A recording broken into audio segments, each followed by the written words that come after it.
कामेश्वर ब्राह्मणी येथील आशीर्वाद सभागृहात विदर्भ शाहीर कलाकार परिषदेच्या मेळाव्याचे आयोजन करण्यात आले होते। नुकत्याच झालेल्या भव्य कलावंत मेळाव्यात माजी आमदार प्रकाश गजबे हे मुख्य अतिथी होते। या कलापीठावरून त्यांनी हजारो लोकांना संबोधित केले। पाहूयात।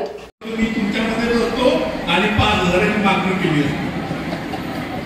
मला 5,000 रुपये महिना पाहिजे आणि मी तुम्ही बघा 14 ऑक्टोबर असो 6 डिसेंबर असो छत्रपती शिवाजी महाराजांची जयंती असो की महात्मा फुलेंची जयंती असो आपल्या कार्यक्रमाला गायक असतो त्याचं नाव आनंद शिंदे आहे। दीक्षाभूमीवरती कार्यक्रम कोणी बघितला की कोणी जेवढे लोक आले असतील। मुंबईला आपण चैत्यभूमीवरती आपलाच कार्यक्रम असतो त्या ठिकाणी संपूर्ण राज्यातले कलावंत त्या ठिकाणी येतात। मी शरद पवार साहेबांचा वाढदिवस या राज्यातल्या कलावंतांच्याच गाण्याने त्या ठिकाणी आम्ही बोलावलं। पूर्ण राज्यातले कलावंत आणि त्यांच्याच माध्यमातून मी शरदचंद्र पवार साहेबांचा त्या ठिकाणी वाढदिवस साजरा केला। मी कलावंतांना विसरणारा नाही। मी प्रकाशनाथ पाटणकरांना आपलं मार्गदर्शक मानतो। मी प्रल्हादजी शिंदे यांचं सुपुत्र जेवढे असतील त्यांना आपले मार्गदर्शक मानतो। कारण की तुम्ही बघा नेत्यांच्या एखाद्या पोस्टला 1000 त्या ठिकाणी लाईक नसतील परंतु आनंद शिंदेच्या त्या एका पोस्टला करोडो लोक चाहतात। तुम्ही जाऊन बघा।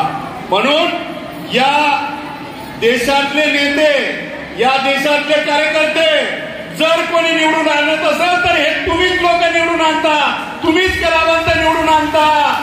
त्या सभेला जर रंगत येत असेल आणि ती सभा त्या ठिकाणी लोकांना गोळा करायचं असेल तर नेते फक्त तुम्हालाच वापरतात आणि ज्यावेळेस तुमची पाळी येते त्यावेळेस तुम्हाला विसरून जातात। ही वस्तुस्थिती आहे। म्हणून आपल्या मधला कलावंत आपण जिवंत ठेवला पाहिजे आणि तुमच्या मधला पण एखादा कलावंत पार्लमेंट मध्ये गेला पाहिजे। तुमच्या मधला कलावंत हा त्या ठिकाणी आमदार झाला पाहिजे, खासदार झाला पाहिजे।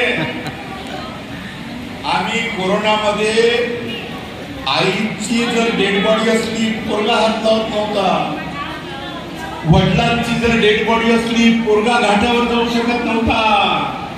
कोणालाही कोणाचा स्पर्श नाही झाला पाहिजे म्हणून आपण अस्पृश्यासारखं दिवस जगत होतो। आपण तोंडाला बांधून होतो। माझ्या आई भगिनीनो माझी गाडी आहे शववाहिका, त्या गाडीमध्ये दररोज 5-6 डेड बॉडी घेऊन जायचो। मी एक त्या ठिकाणी गाणं तयार केलं म्हणजे मी पण कलावंतांचं सारखा तर मला टेंभुर्णे साहेबांकडून शिकावं लागत नाही तेवढं मी गाणं तयार केलं तर त्याचं असं म्हणून बघतो ते गळा घातले तेरे मेरे बीच में कैसा है आया कोरोना तू ही कोरोना जल्दी मरो ना तू ही कोरोना जल्दी मरो ना।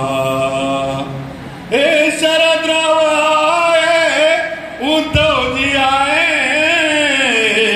शरदराव आए उद्धव जी आए साथ में उनके टोपे भी आए।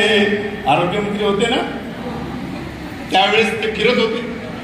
माझ्या आई भगिनी रस्त्यावरती येत नव्हत्या। शरदराव आए उद्धव जी आए साथ में उनके टोपे भी आए। दादा बोले तुम ना तब तेव्हा अजित दादा उपमुख्यमंत्री होते। दादा बोले तुम ना डरो ना तू ही कोरोना जल्दी मरो ना तू ही कोरोना जल्दी मरो ना। तेरे मेरे बीच में कैसा है ये आया कोरोना।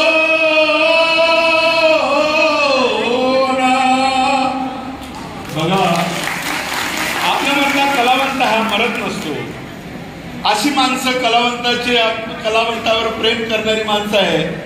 आम्ही रात्रभर जर कुठल्या एरियामध्ये भजन सुरू असलं तर आम्ही फिरत राहायचं नगरसेवक असताना. आणि ज्या मंदिरामध्ये कुठलंही भजन असो, कीर्तन असो, बुद्धावरती गाणे असो, कुठल्या बाबासाहेबांवरती गाणे असो, आम्ही त्या ठिकाणी जात असायचा असा छंद आहे. कुणाला कशाचा छंद असतो, कुणाला कशाचा छंद असतो, आणि आम्हाला तर फक्त गाणे गाण्याचा छंद असतो. माझ्या आई भगिनी, तुमचे तर लग्न अशीच होतात हो.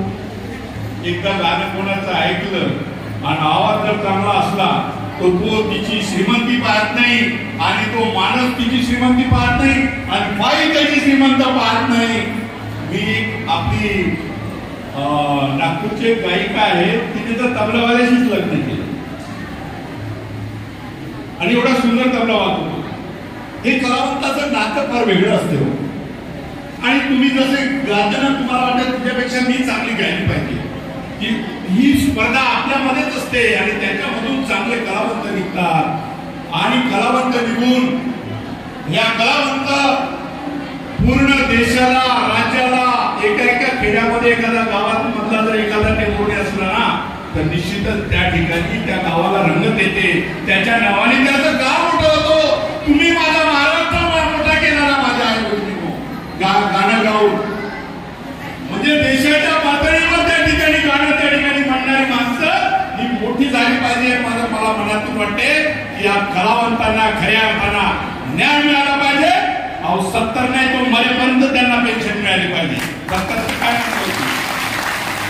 त्यांना मरेपर्यंत त्यांचा जर मुलगा त्यांना साथ देत नसेल, तो 70चा झाला असेल, 75चा झाला असेल, 60चा झाला असेल, त्यांनी काय गुन्हा केला जीवन जगण्याचा?